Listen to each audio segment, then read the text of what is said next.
Hello everybody and welcome back to the Fortress of Solitude. Today we're going to be checking out Captain America issue 1 by Chip Zdarsky, Valerie Oshiti and Frank Martin. Chip Zdarsky, fresh off his fantastic Batman run, returns to Marvel and another of their iconic heroes with a new Captain America series, which opens in a pretty out there place, 9/11, where a young boy witnesses one of the World Trade Centers toppling down, causing people to flee for their lives as a giant wave of debris, smoke and ash wash through the streets of New York. It's a hell of a way to open a new series of Captain America, and it's Chip's way of broaching death for this kid. Specific type of death, that is, as the boy writes how he witnesses this. He witnesses a violent death of all of these people, and how it's so much more different than any other type of death, as it changes you, even more so if it's on such a large scale as this. I do like how open Zdarsky is being about what his Cap looks to be about, how witnessing violence like this can radicalize people into thinking they can become killers themselves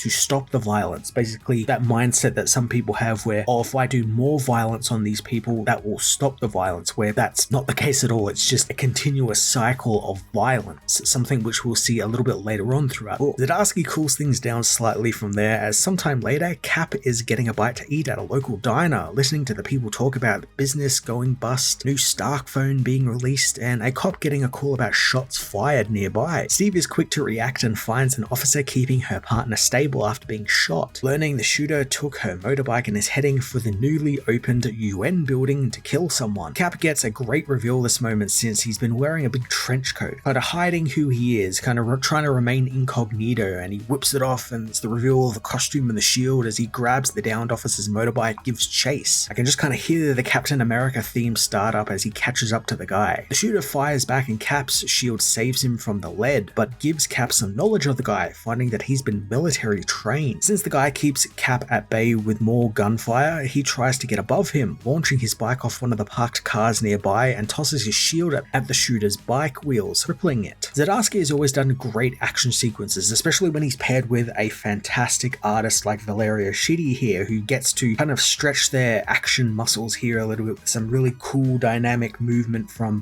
Cap. And I always love how Zdarsky's action always feels like it's constantly moving. It never, stays in one place too long. It's always flowing really nicely, and it never loses where you are in the environment. You know where everything is and where it's related to everything else, which is something only a seasoned artist probably do, and keep it all like contained and make sense. The shooter ends up spilling off the bike, and that's when Cap clocks the bomb vest the guy is wearing, making him realize that he's made a mistake, as the guy is now running through crowded streets with an explosive strapped to him. Luckily, the bomb didn't go off when the guy hit the pavement, but it means the guy sprints for the UN building just over. Cap manages to catch up to him and makes him stop what he's doing, employing a skill I feel that many writers don't utilize for Cap first and foremost, which is his relatability. And yeah, he is this big super soldier, larger than life myth hero, but he's also just a guy from Brooklyn. He's a guy from New York. He's friendly, he's approachable, and that's what Steve employs here, as he knows the guy is a military guy, so he shares his own military history with the guy and kind of bonds with him a little bit over that. The guy doesn't really believe that he once served in World War II, because Cap obviously looks like a,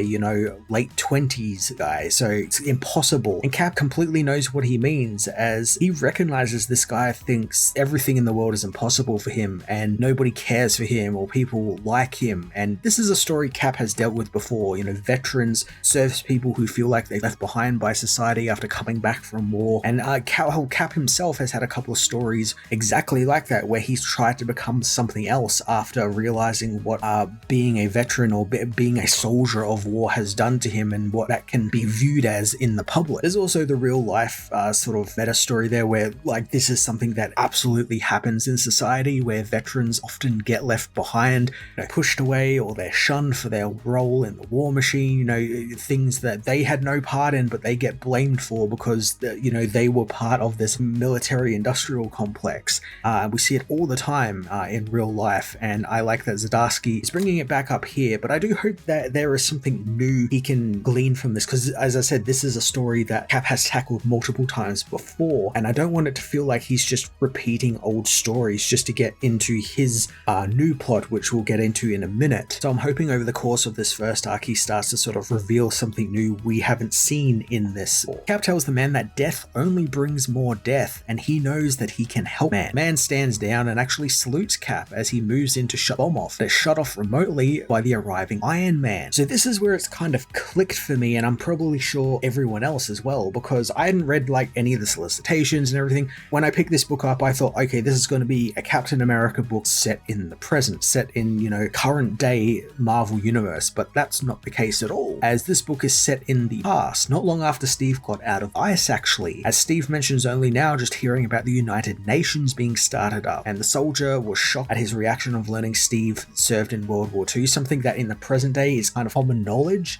So I like how there was all these little like hints here and there that to say that, oh, this isn't actually set in the present, it's set in the past. And I like that it's not dropped on you either in like an opening page that like gives you the like date and time sort of thing that you usually see in comics.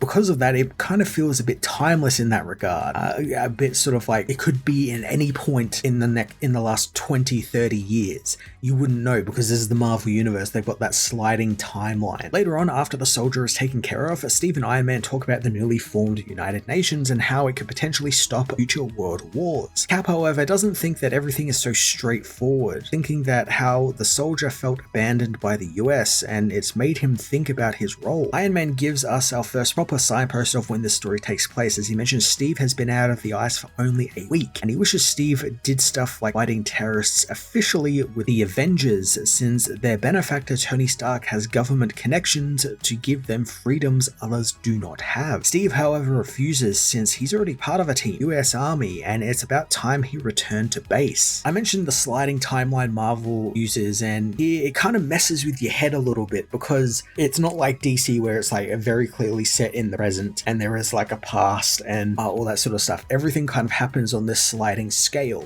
So when you think of like the United Nations forming, you know, early Avengers stories, you know, the Avengers have just started up, Cap coming out of the ice, you think of stories set in, you know, 50s, 60s, 70s, not something that's post 2001, when obviously this does take place after 9/11, after that 9/11, but I really like that they are willing to just update it like that, not get bogged down in this, you know, oh, when does this take place in relation to this other comic, and not worrying about all that. It's all on a sliding scale, and it's actually to its benefit, since oftentimes that hampers stories. You know, when does it take place in the timeline? I know with DC it's something that's very rampant, those stories. Elsewhere, the US recruitment center in Times Square, the officers find the kid they denied admission is still outside. Now this is the same kid we saw at the start of the issue, and he refuses to leave until they recruit him. They won't take him since he has severe asthma, is legally blind, and so weak a strong wind could probably knock him over. The boy refuses to give up, since he believes that the world has gone mad and some good sane men are only orphans. So I can totally see what Zdarsky is doing with this character. He's mirroring Cap's own origin. You know, he's this weak kid from New York. He saw something, you know, horrible. He wants to sign up, do his part, do his duty for his country. Only from what we've seen of this kid, he's doing it out of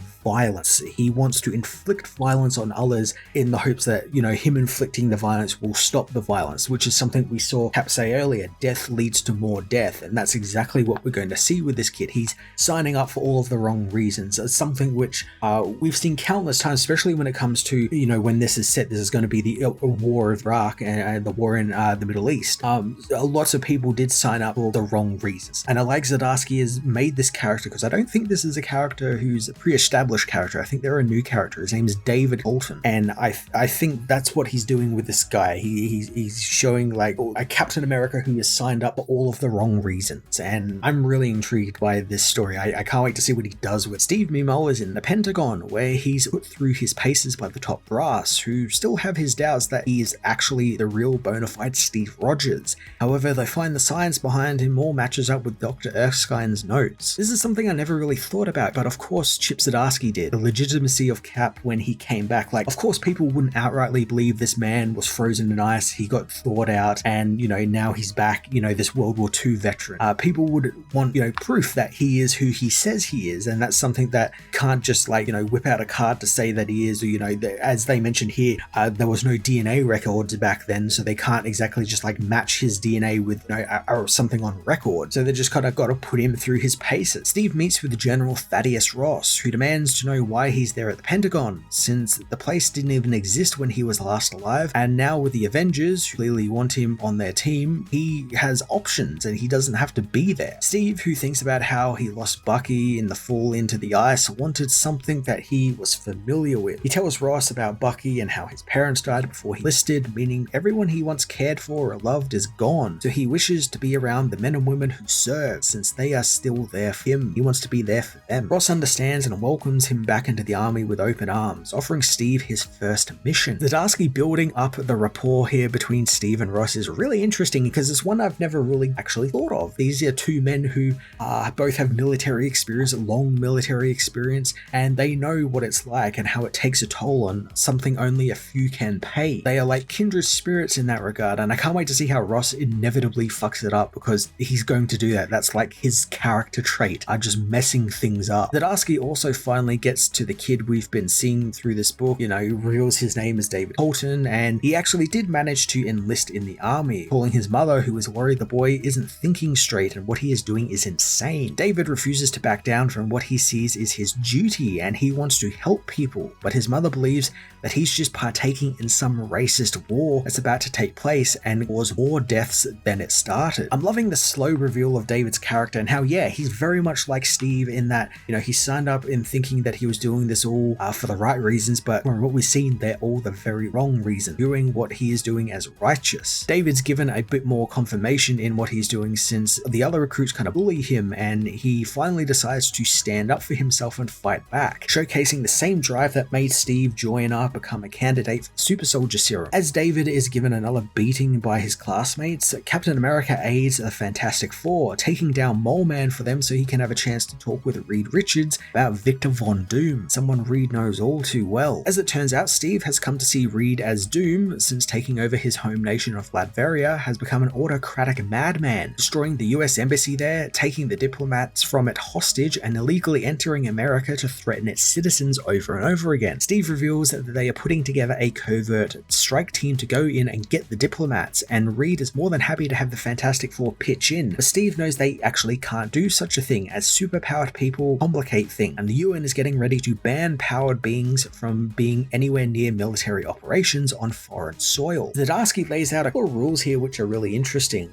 Obviously powered people are banned from the army. That's something we've seen, and something we almost always see is broken by the US government in some way. They've always got some sort of covert team like this team here that Cap is part of in some way. And we also learn how Steve kind of gets around being able to serve, since he is technically a superpowered person, but it's broken down by the fact that he is a World War II veteran, and he had a heroic World War II service, and the fact that other countries won't stop their own super soldier programs now that they know he exists. So he gets classed as an enhanced military asset, not a superpowered person, so he can kind of skirt around those rules and still exist. It's one of those in the weeds sort of things that you never really think of, but I love when writers sit down and every now and then they employ this sort of stuff in comics. It kind of helps build out the world that they are setting up their books. This being a world where heroes have just started beginning to come out into the public zeitgeist, so it's kind of an uncharted territory and no one really knows what to do, and it's kind of chaotic. Reed wonders that if he or his family can't be involved, why has Steve come to see him? So Steve reveals that he is there since he just wanted to know the man he is up against, since he thinks this is some weird twist of fate, since technically 2 weeks ago he was fighting Adolf Hitler, but now in this new world he is there to stop the next Hitler before he starts. Reed knows that Victor isn't anything like Hitler, and while he is full of ego and hate, he doesn't hate groups of people. It's hate for himself and for the parents he couldn't save and for anyone who gets in his way. So obviously we know the history Reed and Victor have, and I love that Chip doesn't go into it full detail. We kind of gloss over their early history, but I like just how Reed talks about Victor here. There's kind of a sadness to his his words. Sadness about how their relationship turned out after Victor was scarred, and what became of Victor after that. It's a testament to Zdarsky's great writing style that he's able to convey all of this emotion and energy through just a very few amount of words. There's also a great part where it kind of lightens the mood after all this talk of, Hitler and evil people, as some guy recognizes Reed as Mr. Fantastic, and he's able to shift his face with his powers, making him look like an older man, so he can tell the guy he isn't who he thinks he is. This leads to Reed talking about the family and how they don't really have secret identities, since Johnny really likes the public identity he has. Ben can't exactly hide it, and Sue can just turn invisible. And with he himself, Reed, he calls himself Mr. Fantastic because it leads people to think of someone who is much bigger than life. They expect some larger than life sort of guy out of Mr. Fantastic. So when he's not, out there in the Fantastic Four, he can kind of shift his face here a little bit there and just kind of disappear and live a life day to day, and just a normal guy. Steve immediately picks up on how Doom is the exact opposite, disappearing into his armor and mask, understanding more than most what happens when you add yourself in symbolism, since after a while you become that. Steve asks how he can beat the man, and Reed has an idea on how to shut down his armor, wanting to give it to Steve in order for him to test it out. Reed gets a tiny bit fanboyish here as he reveals that he likes calling Steve Captain, even after Steve tells him to just call him by his first name, since his father actually worshipped Captain America, showing Steve an old Captain America toy he's had since he was 8 years old. I adore these little human moments between heroes. They aren't in costumes, they aren't fighting for the fate of the world. It's just two guys having a chat with one another on the same level, just walking around the city they protect. Reed tells Steve how many of them looked up to Captain America and how the world needs him now more than ever. Steve has a nice little moment here where this is his first time seeing an action figure, and he really wants to know if, since one was made of him, was one also made of Bucky, and Reed happily tells him that there absolutely was a Bucky action figure. It's a nice little wholesome moment that's kind of underpinned with a great sadness. Steve has lost everything he cared for, and he's just trying to gain at least a little bit of his past back in some way, even if that's in the form of an action figure. There's something really so relatable about that as well, since I'm sure most of the people listening to this have done that as well, where they try and capture that little bit of their youth when they buy a new action figure or something, an action figure they had when they're a kid but lost or something, and they want to get that back a little. David, meanwhile, continues to suffer through his training, as even his drill sergeant picks on him, calling the boy an embarrassment and a mistake. Still, he refuses to leave or give up, wanting to be just like Captain America. Great hero. This is contrasted nicely with Steve, who finds out all his old letters are now in museums and public record, and collected editions of books have been written about them, leading to big parts of his life to become known to people, things that he wished he probably could have kept to himself, since it's strengthened his myth, which makes it hard for him to live up to. I love Zdarsky doing this contrast with Steve being, humble. He doesn't want to be that larger than life hero. He just wants to help out. He wants to be the guy who's there to help. Whereas David wants that fame and glory and attention and to quote unquote be like Captain America. It's 100% going to end badly for him, since after his beating from his CO, David is hospitalized. An officer comes to see him, taking note how he never stood down from the fight, and that's admirable. The officer offers to cure the kid's asthma, and you can totally see where this is going now. He's going to become a super soldier. He's going to join some sort of program, and they're going to shoot him up with some sort of steroid that's probably going to turn him insane. Not long after, Cap, now donning a fresh new white costume, meets with Ross, who tells him that their last spy in Latveria has gone dark, so they need to move in now. Ross briefs Steve on Marius Wolf, leader of the Latverian resistance, who can help them find the hostages they are after. They need to get to him if he is still alive, that is. To do that, Steve is introduced to a new iteration of the Howling Commandos, made up of a man named Chill, Julie Slate, who isn't too pleased a quote-unquote army fossil is on their team, and their newest member, who isn't shown at all but is very clearly David Colton, complete with his very own Captain America shield. It's heavily implied that he's the new century's own Captain America, with the issue even ending on him being present in Baghdad when the statue of Saddam Hussein is toppled. I love not going with the full reveal of who he is. We don't actually get to see his face or anything, and I love that that's totally done on purpose. Captain America was once, Steve's face was like, all over everything. That was the symbol. Steve was that symbol, but now in this new era, the shield is the symbol. The shield with this faceless soldier, and he's this faceless symbol for what America has become during the war in Iraq. Steve also not being told is clearly going to be part of the story as well, as the government he's working for can't trust it. And as I said, like clockwork, Ross has kind of fucked up here and not let Captain America in on what they have planned because he knows Cap would not agree with him. I can't wait for Zdarsky to take us on this journey into Cap navigating the war on terror and how he handles it. Captain America issue 1 100% engaged me from the very first panel, something which very few comics do these days. Zdarsky has something to say with Captain America and the war on terror and how he views himself and how a new strange world views him as well. There are hints of things that we've seen before in other Cap stories, but I adore how Zdarsky seems to be approaching these things and weaving in his own signature action, heart, and humor, and I just cannot wait to see what he has in store for Captain America, as well as this new Captain America for the new century. I'm going to give this issue a 10 out of 10.